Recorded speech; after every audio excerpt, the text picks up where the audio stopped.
Y estamos con el diputado Iván Posada en su séptimo ingreso, sexta legislatura. Sexta legislación como diputado. Bueno, cuéntenos un poquito, bueno, qué están recorriendo por el Partido Independiente, cómo están recorriendo, cómo ve la gente, en esto que, bueno, están promocionando esto de apoyar a la LUC. Sí, buenas tardes. En realidad estamos justamente haciendo una recorrida por todo el país. Nos hemos dividido de alguna manera con Pablo. Pablo está también en estas horas recorriendo la zona de La Valleja, 33 y Cerro Largo, con la idea de poder estar por lo menos al cabo de este tiempo, de febrero y de marzo, 2 veces en cada una de las localidades de los distintos departamentos. Ciertamente nosotros estamos realizando una campaña a favor contraria, digamos, a la derogación de los artículos que se han promovido en una impugnación de 135 artículos de la Ley de Urgente Consideración, que cuando uno los analiza, en realidad no encuentra temas que sean verdaderamente cruciales para la vida de los uruguayos. De hecho, el Instituto del Referéndum creo que ha sido un instrumento muy importante para todos nosotros, en la medida que en determinado momento, bueno, pudimos plantear justamente firmas y que la ciudadanía se pronunciara en una situación límite, como fue, por ejemplo, la ley de caducidad, donde entendimos muchos de nosotros que esa ley en definitiva, generaba la impunidad de delitos de lesa humanidad que se habían cometido durante el periodo de la dictadura. Años más tarde, utilizamos el Instituto del Referéndum en una instancia que también consideramos crucial porque se estaba afectando la propiedad de las empresas públicas, particularmente de Antel, en el año 92, durante el gobierno de la calle Herrera. O sea que el Instituto del Referéndum ha tenido generalmente, se ha utilizado como un mecanismo, como un instrumento para instancias cruciales donde hay una división de aguas en el país. Es decir, donde hay temas que dividen al país, que nos dividen a los uruguayos. Este no es el caso de este referéndum.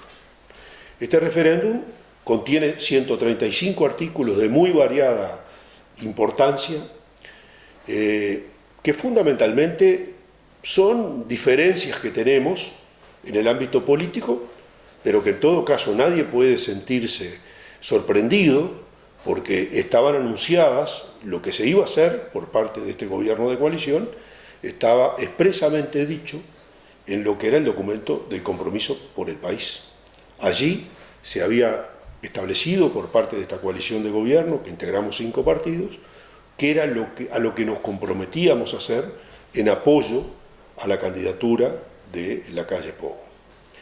Y de hecho, la Ley de Urgente Consideración se aprovechó para poner allí una cantidad de temas que han sido muy importantes, como por ejemplo el empoderamiento de la policía, que creo que eso era un aspecto importante porque de alguna manera la propia actuación policial estaba en cuestión, y creemos que eso ha generado una respuesta muy satisfactoria desde el punto de vista de la seguridad pública, con la baja de buena parte de los delitos.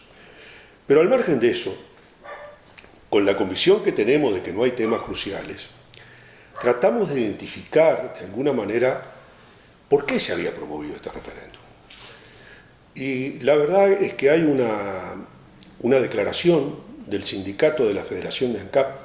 El sindicato de la Federación de ANCAP, una semana después de haber sido aprobada la Ley de Urgente Consideración en el Parlamento, más precisamente el 15 de julio, realizó una asamblea del gremio y fue allí donde se decidió promover el referéndum y llevar esa propuesta al seno del PIT-CNT. Y allí, en la declaración que se hace respecto a los fundamentos de por qué promover ese referéndum, se expresa claramente que lo que se busca es generar una confrontación ideológica con el gobierno. Un gobierno que había ingresado hacía menos de 140 días, había asumido el mandato, y allí se dice, bueno, que se quiere generar una confrontación ideológica con el gobierno. O sea que en realidad lo que hay es un referéndum contra el gobierno. Es decir, yo creo que no se ha terminado de aceptar todavía, lamentablemente, que a partir del último domingo de noviembre del año 2019 hay un nuevo gobierno que comenzó su mandato el 1 de marzo del 2020, que por cierto tuvo que enfrentar desde el comienzo, a los 13 días, todo el tema de la pandemia, y que ha dado una respuesta muy satisfactoria desde el punto de vista de la gestión sanitaria. Especialmente porque en un mar de incertidumbre como significaba el tema de la pandemia, bueno, tuvo la virtud de designar un equipo de colaboradores científicos, ese grupo de asesoramiento científico que integraron varios connotados científicos y que significó para el gobierno realmente un apoyo a la hora de tomar determinadas decisiones que fueron claves. Pero además, hay que decirlo, porque me parece que es bien importante, es que el gobierno mostró en todas esas decisiones que tuvieron que ver con lo sanitario, con el tema de la vacunación y demás, además sensibilidad social, porque es indudable que esa crisis sanitaria nos engendró una crisis desde el punto de vista social y desde el punto de vista económico. Hubo actividades que directamente estuvieron impedidas de ser realizadas como consecuencia de la pandemia.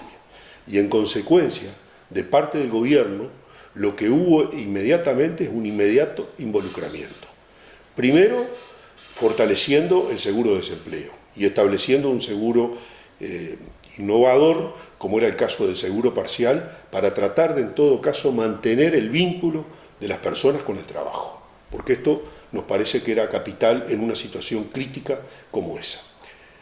De hecho, en el año 2020, de los 727 millones de dólares que insumió el Fondo Coronavirus, 416 millones de dólares se destinaron a fortalecer el tema del seguro de desempleo, es decir, de dar amparo a aquellos trabajadores que en definitiva su actividad, la actividad de la empresa en que trabajaban se veía interrumpida, y por otro lado a través de transferencias sociales a las familias que estaban en el núcleo de lo que era el Ministerio de Desarrollo Social. Se le dio un apoyo en dinero, fortaleciendo las asignaciones familiares, haciendo transferencias directamente desde el punto de vista de canastas y demás. Y en este año que culminó el año 2021, de los 980 millones de dólares que se destinaron al Fondo Coronavirus, 560 millones de dólares tuvieron como destino el tema del seguro de desempleo, el tema del apoyo a las familias y el tema de la generación de empleo. O sea que desde ese punto de vista, yo creo que lo que en definitiva se va a poner en cuestión es esta gestión de gobierno. Y el 27 de marzo, bueno, los uruguayos vamos a tener que decidir. Nosotros lo que promovemos es que le digamos no a este referéndum contra el gobierno. Teniendo en cuenta que, bueno, que hay de 135 artículos, estoy seguro que de todo lo que están mirando se acordarán de 10, 15 o 20, ya lo sumo. ¿Cuál es el más primordial? El que saben todos, también los diputados, senadores, todo lo que están haciendo la movida, uno a favor, otro en contra. ¿Cuál es lo fundamental? ¿Cuál es lo que no se tendría que sacar sí o sí? Por ejemplo, yo puedo decir uno que conoce la seguridad, que se habla, ¿no? Adoptar la vivienda. ¿Cuál es el más fuerte que hay? Yo creo que es la globalidad de los artículos, porque en realidad, como la iniciativa de este referéndum tiene un componente de carácter de confrontación, en un momento que hay que entender, yo respeto, el Frente Amplio está en una situación muy particular, porque tiene problemas de conducción, sus líderes más connotados, bueno, falleció el doctor Tabaré Vázquez, tanto Danilo Astori como el expresidente Mujica se han retirado de la actividad política o están impedidos de realizar actividad política. ¿Se va la senadora en estos días? Se va la senadora Topolanqui en estos días, o sea, hay de alguna manera un vacío que no se ha llenado y que de hecho ese vacío de alguna manera se intentó ahora recurrir, yo creo, a la persona de Fernando Pereira, que tiene una larga trayectoria en el movimiento sindical, para tratar de darle al Frente Amplio conducción. Pero en los hechos el Frente Amplio ha estado de alguna manera errándole a la piñata, es decir, tratando de establecer juicios de valor sobre una gestión de gobierno sobre la cual, a ver, en ese mismo comunicado de la Federación ANCAP habla de un gobierno antipopular, autoritario y neoliberal. Y yo creo que los hechos demuestran de que este gobierno no ha sido antipopular, a la vista está los recursos que se han destinado justamente con una dosis de sensibilidad social a atender la situación de emergencia generada por la crisis sanitaria, por la pandemia. Tampoco ha habido una actitud neoliberal, porque acá este gobierno no ha tenido una actitud refundacional. No llegó a decir, bueno, todo lo que se hizo anteriormente está mal, vamos a hacer todo de nuevo. No, lo que se tomó sobre todo es una actitud de acumulación. De hecho, en la estrategia sanitaria, la base de todo el desarrollo de las políticas en materia sanitaria fueron sobre el Sistema Nacional Integrado de Salud, que había sido construido en el primer gobierno del Frente Amplio. Lo que se trató, sí, es de tratar de fortalecer el sector público con la creación de nuevos CTI, de forma tal de que la situación no nos tomara desprevenido frente a la implosión que iba a tener la pandemia. Y así fue. Uruguay pudo dar respuesta a todas las situaciones que requerían un tratamiento intensivo, porque en la gestión de ACE se procuró la creación de nuevos CTI a nivel de aquellos lugares donde se entendía que había más problemas desde ese punto de vista. O sea, ni neoliberal y mucho menos todavía autoritario, cuando en realidad al comienzo de la pandemia sectores afines al Frente Amplio planteaban la cuarentena obligatoria y el confinamiento obligatorio, como pasó en Argentina.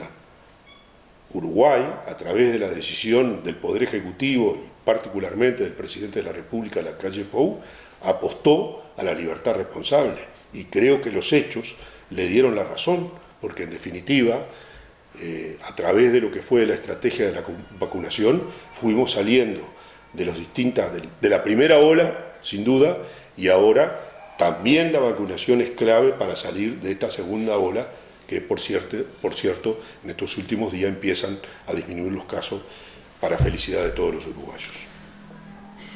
Teniendo en cuenta que, bueno, que asume un gobierno a los poquitos días, la pandemia no dejó ni respirar para todos y seguimos siendo ignorantes del tema, hacemos caso a la ciencia. ¿Era otro el gobierno? ¿Era otro el resultado? Haciendo un poquito de imaginación, ¿no? Sí. Si esa pandemia no hubiese estado al día de hoy el gobierno. Yo creo que sí, pero es indemostrable, ¿verdad? Claro, es una imaginación nada más. Es nada más que una conjetura. Yo creo que la gran virtud del gobierno de la República, que comenzó su mandato el 1 de marzo, fue que le prestó especial oído en un tema donde había una total y absoluta incertidumbre. Para decirlo claro, no sabíamos dónde estábamos parados. Y la realidad mostraba que además, desde el punto de vista del material de testeo, no había posibilidad de dar respuesta. Sin embargo, fue la ciencia la que generó una respuesta muy importante. A través del Instituto Pasteur, a través de la Universidad de la República, se crearon inmediatamente y se multiplicaron los test de PCR, que eran claves para tratar de dictaminar, de diagnosticar la enfermedad, y se dio sobre todo una señal muy clara de un gobierno muy transparente, porque en esos días, cuando se necesitaba información, bueno, sobre las 7, 8 de la noche teníamos un informe de primera mano de las autoridades sanitarias y del propio presidente de la República, el secretario de la Presidencia, Delgado, dándonos noticia de cómo iba evolucionando las distintas decisiones que se habían tomado en materia política. Y justamente nos daban cuenta de decisiones que significaban, en muchos casos, bueno, el fortalecimiento del seguro de desempleo, que fue la estrategia fundamental que desde un principio se siguió para tratar de que no se perdiera el vínculo con el trabajo, porque era muy distinto recuperar empleo si se llegaba a la instancia del despido. Lo que se buscó fue evitar el despido y prolongar el tiempo que fuera necesario el seguro de desempleo. Acá, en ese sentido, se fue de alguna manera prorrogando los vencimientos de los seguros de desempleo para tratar de mantener como estrategia el vínculo con el trabajo. Y además a través del seguro parcial, digamos, del seguro que permitía que por horas se pudiera establecer seguro de desempleo. Y eso me parece que fue lo exitoso. Yo no sé, no puedo conjeturar si un gobierno encabezado por el Frente Amplio hubiera dado una respuesta de esa naturaleza, y sería muy atrevido de mi parte señalar que no hubiera sido así. Lo que sí sé es que este gobierno hizo lo que tenía que hacer, y creo que para garantías de los uruguayos, de todos los uruguayos, lo hizo además con una actitud de ese mensaje que se dio de libertad responsable. Estaba en cada uno de nosotros, mujeres y hombres del Uruguay, el tener una actitud de responsabilidad frente a una situación de incertidumbre que nos generaba toda esta pandemia. Ahora el 8, yo estuve hace un rato a la señora senadora Sandra Lasso por aquí y tocamos el tema también de que el 8 de marzo hay un paro nacional, en lo cual, que es el Día de la Mujer, sí. En lo cual la mujer o el grupo le pedía que lo fuera otro día, que no fuera en el día de ellas, y no, es ese día. ¿Cómo ve eso?